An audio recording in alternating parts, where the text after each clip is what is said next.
Good morning. Good morning. This is Vijayalakshmi N, Assistant Professor of Sociology, Government First Grade College, Madhugiri. Today I'll be discussing on the topic Panchayat Raj system with regard to Ashok Mehta committee, LM Singhvi committee, that is on the 22nd session. Okay, Ashok Mehta committee, it's one of the committee on Panchayat Raj, was appointed in December 1977. And the important role played by the members are B.R. Mehta, Bhore, Ghargil, Narsimhan and Mudgal.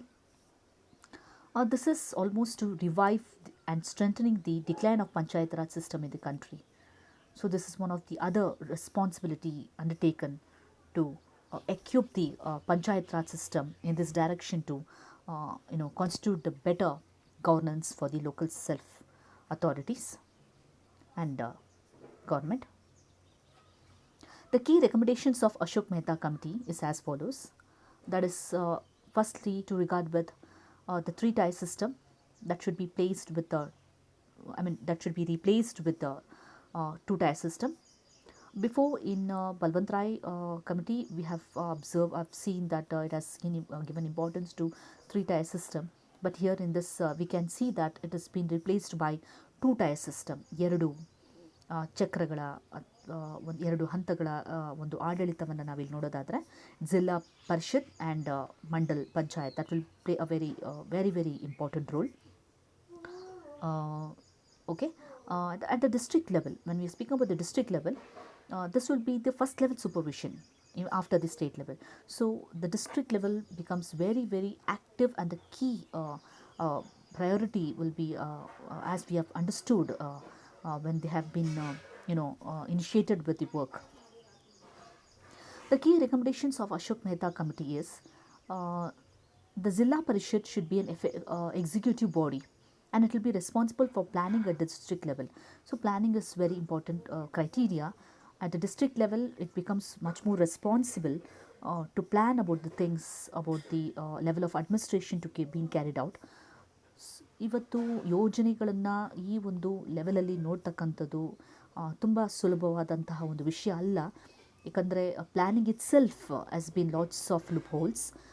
ಈ planning ಒಂದು ಯೋಜನೆಗಳನ್ನು ಸರಿಸೂಕ್ತ ಒಂದು ಪ್ರಾಥಮಿಕ ಮೊದಲ ದೊಡ್ಡ ಹಂತದಲ್ಲೇ ರೂಪುಗೊಂಡು ಕೆಳ ಹಂತಕ್ಕೆ ತಲುಪುವಂತಹ ಒಂದು ಪ್ರಯತ್ನ ಇದೆಯಲ್ಲ, ಅದು ಅಷ್ಟು ಸುಲಭವಾದಂಥ ಒಂದು ವಿಚಾರ ಅಲ್ಲ.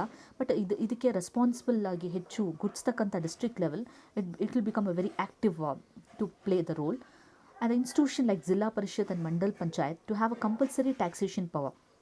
ಸೊ ಅವರೇನು ಒಂದು ರೆವಿನ್ಯೂ ಅಂತ ಹೇಳ್ಬೋದು, ಲ್ಯಾಂಡ್ಗೆ ಸಂಬಂಧಪಟ್ಟಿದ್ದು, ಮಾರ್ಕೆಟಿಂಗ್ಗೆ ಸಂಬಂಧಪಟ್ಟಿದ್ದು, ಕೃಷಿಗೆ ಸಂಬಂಧಪಟ್ಟಿದ್ದು, ನೀರಾವರಿಗೆ ಸಂಬಂಧಪಟ್ಟಿದ್ದು, ಅಥವಾ ಇನ್ನಿತರೆ ಚಟುವಟಿಕೆಗಳು, commercial activities, whatever the taxation source which they avail, which they mobilise to run their own financial resources, that's become very challenging, very challenging, because in spite of ಭ್ರಷ್ಟಾಚಾರ ಮತ್ತು ಹಲವಾರು ರೀತಿಯ ಒತ್ತಡ, ಜಾತಿ ಅಥವಾ ಬೇರೆ ರೀತಿಯ ಸಂಘರ್ಷಗಳು ಅಥವಾ ರಾಜಕೀಯಕ್ಕೆ ಸಂಬಂಧಪಡುವ ಒತ್ತಡಗಳು, ಇವೆಲ್ಲವನ್ನೂ ಮೀರಿ ಈ ಪರಿಷತ್ಗಳ ಒಂದು ಕಾರ್ಯನಿರ್ವಹಣೆ ಏನಿದೆ, ಸೋರ್ಸ್ ಮೊಬಿಲೈಸೇಷನ್ ಕಾನ್ಸೆಪ್ಟಲ್ಲಿ ಕಾಂಟೆಕ್ಸ್ಟಲ್ಲಿ ಬಹಳ ಒಂದು ಗಮನಾರ್ಹವಾದದ್ದು ಅಂತ ನಾವಿಲ್ಲಿ ಗುರುತಿಸ್ತೀವಿ. Then with regard to like a regular social audit. A social audit is a very interesting thing that we need to know. The social audit, it's a very responsible act that the institution has to exhibit, has to play a very important role. For example, NREGA, it's a policy. If NREGA ಅಂತಕ್ಕಂಥ ಒಂದು ಸ್ಕೀಮನ್ನು ನೋಡ್ತಾ ಇದ್ದರೆ ಅದಕ್ಕೆ ಸಂಬಂಧಪಡುವಾದಂಥ ಅದರ ಒಂದು ಸಫಲತೆ, ಅದರ ಕುಂದುಕೊರತೆಗಳನ್ನು ಈ ಸೋಷಿಯಲ್ ಆಡಿಟ್ ಅಡಿಯಲ್ಲಿ ನಾವು ಕೂಲಂಕುಷವಾಗಿ ಚರ್ಚೆ ಮಾಡೋದಾದರೆ, ಫಾರ್ ಎಕ್ಸಾಂಪಲ್ ಈಗ ಯಾವ ರೀತಿ ತರಬೇತಿಯನ್ನು ನೀಡಲಾಗುತ್ತೆ ಅಲ್ಲಿನ ಸದಸ್ಯರುಗಳಿಗೆ, ಗ್ರಾಮಸ್ಥರು ಈ ಸ್ಕೀಮ್ಗಳ ಅಡಿಯಲ್ಲಿ ಯಾವ ರೀತಿ ಅವರಿಗೆ ಅರಿವಿದೆ ಅಂತಕ್ಕಂಥದ್ದನ್ನ ಅರ್ಥ ಮಾಡ್ಕೊಳ್ಳೋದು ಬಹಳ ಮುಖ್ಯವಾಗುತ್ತೆ. ಆಮೇಲೆ ಇದನ್ನು ಕೈಗೊಳ್ತಕ್ಕಂಥ ಒಂದು ಸೋಷಿಯಲ್ ಆಡಿಟ್ ಅಂತ ಹೇಳಿದಾಗ ಅಲ್ಲಿ ಸಂಬಂಧಪಡುವ ಜನಸಮೂಹಗಳನ್ನು ಉದ್ದೇಶಿಸುವ ಕಾರ್ಯಕ್ರಮಗಳ ಒಂದು ಸಮರ್ಪಕ ಒಂದು ಚಿಂತನೆಯಲ್ಲಿ ಆಗುವ ಅಭಿವೃದ್ಧಿ ಕಾರ್ಯಕ್ರಮ ಆಗಿರೋದ್ರಿಂದ ಆ ಒಂದು ದುಡಿಮೆಗೆ ಸಂಬಂಧಪಟ್ಟಿದ್ದು, ಎಂಪ್ಲಾಯ್ಮೆಂಟ್ಗೆ ಸಂಬಂಧಪಟ್ಟಿದ್ದು ಅಂದಾಗ what the records the old, how successfully it has been implemented. I think we can see in some of the northern states, this certain schemes have been very successfully implemented. So, what's the challenge, and what is the possibilities to understand with ಅಂತಕ್ಕಂಥ ಒಂದು ಅಂಶಗಳಲ್ಲಿ social audit has become, it's a very very important things to know, because ಅಲ್ಲಿ grievances ರಿಪೋರ್ಟ್ನ ನಾವಲ್ಲಿ ಗಮನಿಸ್ಬೋದು. It's almost like a door to door verification ಅಂತ ಕೂಡ ಹೇಳಿದಾಗ, it's almost like meetings conducting to know about the, it's a primary forum even for the media and for the video recordings ಅಂತ ಕೂಡ ನಾವು ಹೇಳ್ಬೋದು. So it becomes in that way very important. And accessing the physical and the financial gaps between the needs and resources available for local government. So ಆ ಒಂದು ಗ್ಯಾಪನ್ನು ಅರ್ಥ ಮಾಡ್ಕೊಳ್ಳಿಕ್ಕೆ, ಆ ಒಂದು ಫಿಸಿಕಲ್ ಮತ್ತು ಫೈನಾನ್ಷಿಯಲ್ ಗ್ಯಾಪ್ಸ್ ಏನಿದೆ ಅದರ ಸಂಬಂಧ ಚರ್ಚೆ ಮಾಡಲಿಕ್ಕೆ ಈ ರೆಗ್ಯುಲರ್ ಸೋಷಿಯಲ್ ಆಡಿಟ್ ತುಂಬ ಮುಖ್ಯ ಆಗುತ್ತೆ. I think this has become very successful in Rajasthan.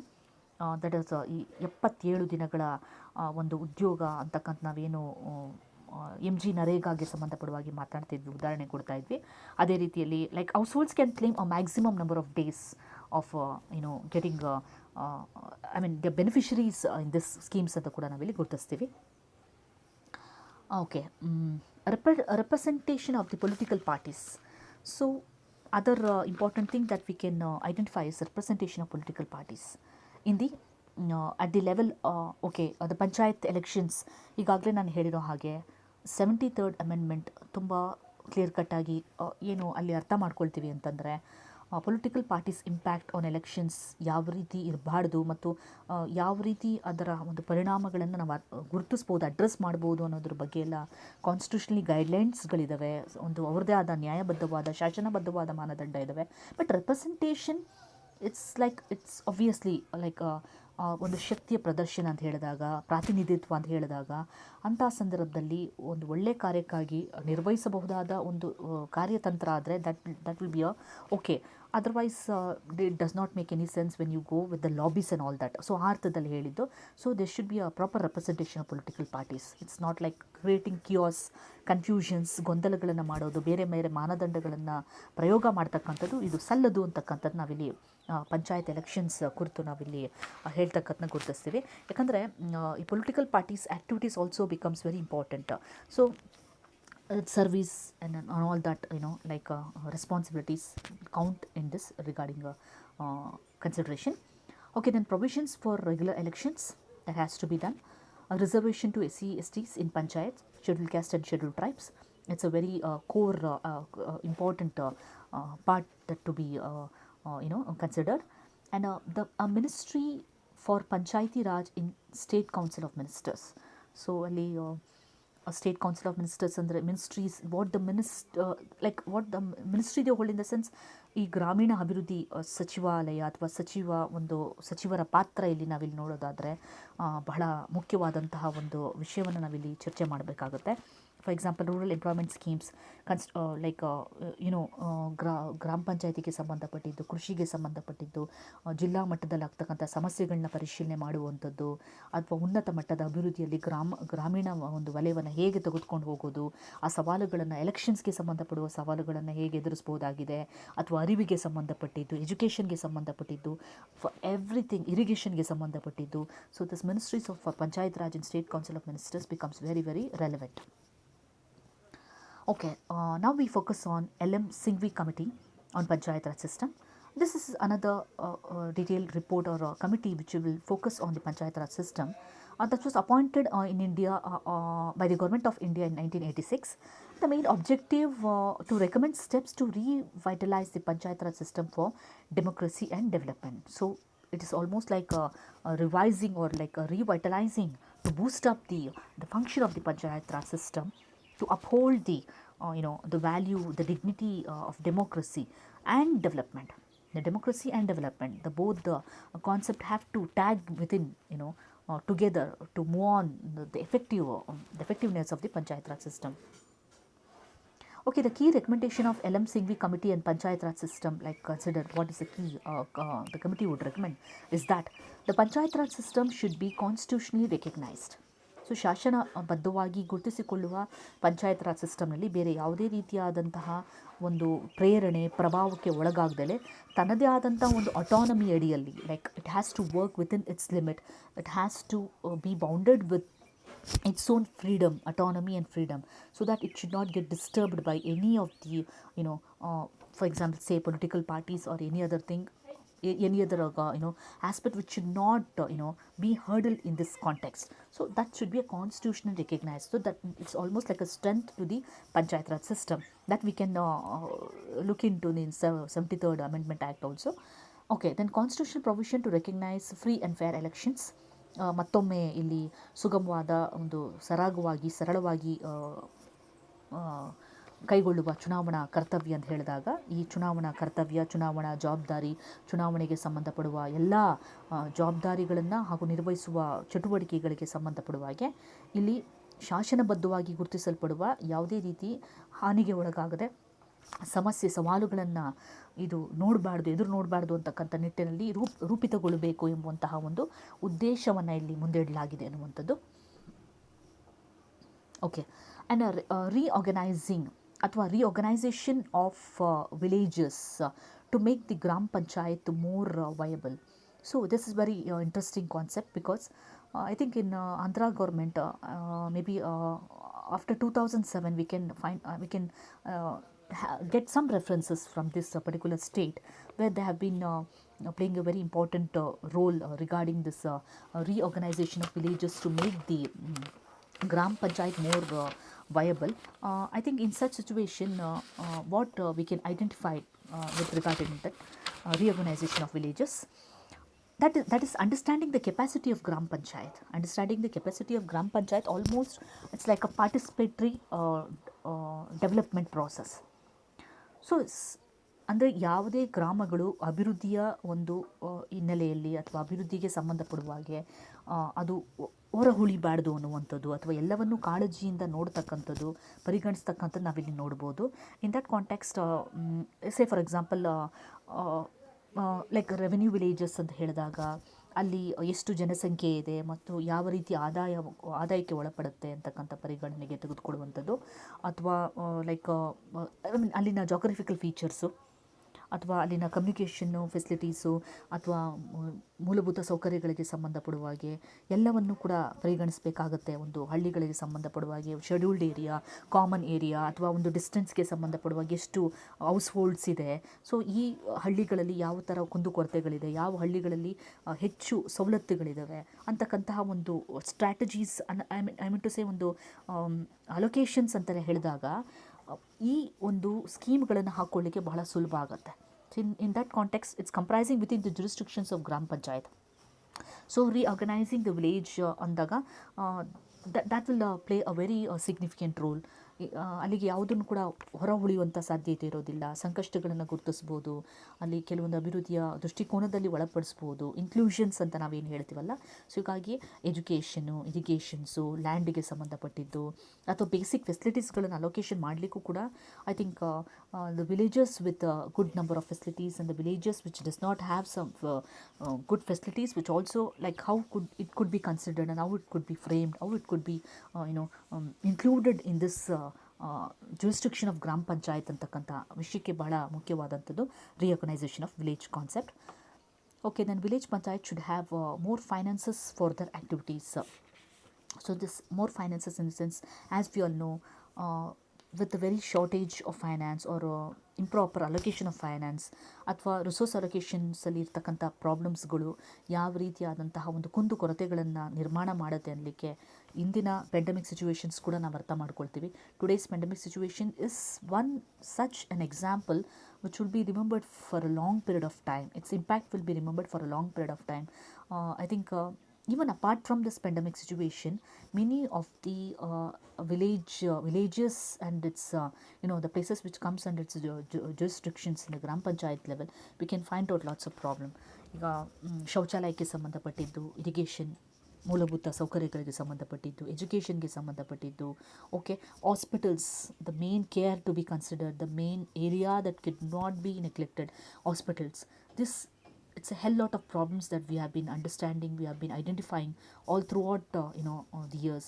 But still, the finance is a main drawback. ಯಾಕಂದರೆ ಈಗ district level, taluk, I mean, like okay, Parishad level to when you straight on come to the Panchayat level and all that, Gram Panchayat level, this process ಅಲ್ಲಿ ಆಗುವಂಥ ಎಲ್ಲ ಅಲೋಕೇಶನ್ಸಲ್ಲಿ finance allocations, resource utilisation is the main thing ಆಗಲಿಲ್ಲ ಅಂದರೆ I think they will have to be very attentive to this particular thing. Village panchayat should have finance source. ಯಾಕಂದರೆ ಒಂದು ಗ್ರಾಮೀಣ ಪ್ರದೇಶ ತಂದೆ ಆದಂಥ ಒಂದು ಸಂಪನ್ಮೂಲಗಳನ್ನು ಹೊಂದಿರುತ್ತೆ, ನೈಸರ್ಗಿಕ ದತ್ತವಾದ ಸಂಪನ್ಮೂಲಗಳನ್ನು ಹೊಂದಿರುತ್ತೆ, ಸಾಂಸ್ಕೃತಿಕವಾಗಿ, ಸಾಮಾಜಿಕವಾಗಿ, ಆರ್ಥಿಕವಾಗಿ ಕೂಡ ಸಾಕಷ್ಟು ಉತ್ತಮ ಉತ್ತೇಜನವನ್ನು ಹೊಂದಿರುತ್ತೆ. ಬಟ್ ಅಲ್ಲಿ ಗುರುತಿಸ್ಕೊಳ್ಳುವಿಕೆಗೆ ಒಂದು ಅವಕಾಶ ಅಂತ ಬೇಕಾಗುತ್ತೆ, ಅಥವಾ ಅಲ್ಲಿ ಅಭಿವೃದ್ಧಿಗೆ ಒಂದು ಮಾನದಂಡ, ಒಂದು ಆ್ಯಕ್ಟಿವಿಟೀಸ್ಗಳನ್ನು ಕೈಗೊಳ್ಳಲಿಕ್ಕೆ ಸಾಕಷ್ಟು ಸಹಕಾರಿಯಾದಂಥದ್ದು. ಈಗೆಲ್ಲ ಯುವ ರೈತರಿಗೆ ಸಾಕಷ್ಟು ಉತ್ತೇಜನ ಇದೆ, ತುಂಬ ಇಂಟ್ರೆಸ್ಟಿಂಗಾಗಿ ಅವರು ಹಲವಾರು ಸಂಶೋಧನೆ ಸಮೀಕ್ಷೆಗಳಿಗೊಳಗಾಗಿದ್ದಾರೆ, ಪ್ರಕ್ರಿಯೆಗಳು ಒಳಗಾಗಿದ್ದಾರೆ, ದೇ ಆರ್ ಲರ್ನ್ಡ್ ಸಿಟಿಸನ್ಸ್ ಅಂತ ಕೂಡ ಹೇಳ್ಬೋದು. ಎಷ್ಟೋ ದೊಡ್ಡ ದೊಡ್ಡ ಉದ್ಯೋಗಗಳನ್ನೆಲ್ಲ ಬಿಟ್ಟು ತಮ್ಮ ಹಳ್ಳಿಗಳಿಗೆ ಮರಳಿ ಅವರು ಈ ಹಲವಾರು ತಮ್ಮ ಹಳ್ಳಿಗಳಲ್ಲೇ ಇದ್ಕೊಂಡು ಸ್ವಯಂ ಕೃಷಿಗೆ ಮತ್ತು ಅಭಿವೃದ್ಧಿಗೆ ಶ್ರಮಿಸ್ತಾ ಇದ್ದಾರೆ ಅಂದಾಗ I think the finance point of view becomes very very crucial ಅಂತ ಕೂಡ ಹೇಳ್ಬೋದು. ಏನು ಈಗ ಫಾರ್ ಎಕ್ಸಾಂಪಲ್ ಈಗ ಸೆಲ್ಫ್ ಹೆಲ್ಪ್ ಗ್ರೂಪ್ಸ್ ಅಂತಲೇ ತೊಗೊಂಡ್ರು ಕೂಡ ಅಲ್ಲೂ ಕೂಡ ಯಾವ ಥರ ಒಂದು ಅವಶ್ಯಕತೆ ಇದೆ, ಅವಶ್ಯಕತೆಗಳಿಗೆ ಸ್ಪಂದಿಸುವ ರೀತಿಯಾದಂಥ ಒಂದು ಕಾರ್ಯ ಯೋಜನೆ ಆಗಬೇಕು ಅನ್ನುವಂಥದ್ದು ಕೃಷಿಗೆ ಸಂಬಂಧಪಟ್ಟಿದ್ದು.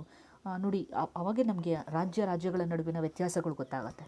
For example, if say Kerala is doing good in some activities regarding village and all developments, if other state, Karnataka, is not doing so well in that particular activities, the village authority and agriculture is concerned, then there will be a gap.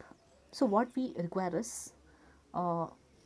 Finance, ಅದು ಪಾರದರ್ಶಕತೆ, ಉತ್ತಮ ಹಣಕಾಸಿನ ನಿರ್ವಹಣೆ ಬಹಳ ಮುಖ್ಯವಾದ ಸಂಗತಿನ ಇಲ್ಲಿ ಒಂದು ಕಮಿಟಿನಲ್ಲಿ ನಾವು ನೋಡ್ತೀವಿ. Okay, the judicial tribunals to set up in each state to adjudicate matters related to the elections. ಈಗಾಗಲೇ ಹೇಳ್ದಂಗೆ ministers for rural development on the ministers, the council of ministers ಅಂತೆಲ್ಲ ಹೇಳಿದಾಗ the ministry which look into this agricultural and rural development point of view ಅವ್ರ challenges ಅಂತ ಹೇಳಿದಾಗ ಕೂಡ ಈಗ ನಮ್ಮ ನ್ಯಾಯ ಪಂಚಾಯಿತಿ ಅಂತಕ್ಕಂಥ ವಿಚಾರ ಕೂಡ ನಾವಿಲ್ಲಿ ಪ್ರಸ್ತಾವನೆ ಮಾಡ್ತಾ ಹೋದರೆ ಇಲ್ಲಿ ಎಲೆಕ್ಷನ್ಸ್ಗೆ ಸಂಬಂಧಪಡುವ ಗೊಂದಲಗಳನ್ನು ನಿರ್ವಹಿಸುವಂಥದ್ದು, ಯಾವುದೇ ಕುಂದು ಕೊರತೆಗಳಿಲ್ಲದೆ ಅವುಗಳನ್ನು ಸರಿಸೂಕ್ತವಾಗಿ ನಿರ್ವಹಣೆ ಮಾಡುವಂಥದ್ದು, or other matters also, anything which is very misleading, which is very problematic, then there should be a judicial tribunal. It should not come under the control or the influence of any particular political parties or any other political caste oriented or any other oriented context, or any situations, or any person in general should not get influenced by. So that judicial tribunals should be very active in its role to to decide the matters for the betterment of the Panchayat Raj institutions. The key recommendation of LM Singhvi committee, all these things further the argument that Panchayats can be a very effective in identifying and solving the local problems. That's what we have been discussing so far. So in such thing, the communications should be very impactful. So communication ಆಗುವಂಥದ್ದು ಬಹಳ ಮುಖ್ಯ. ಆ ಹಂತದಿಂದ ಈ ಹಂತದವರೆಗೂ, ಈ ಹಂತದಿಂದ ಆ ಹಂತದವರೆಗೂ ಅಂದಾಗ there should be a clear-cut communication process. When there is no clear-cut communication process, or otherwise if it's get distorted by any other lobbyists or something like that, then it becomes very difficult to communicate with the activities and developmental the concept of development itself will get shattered. Thank you.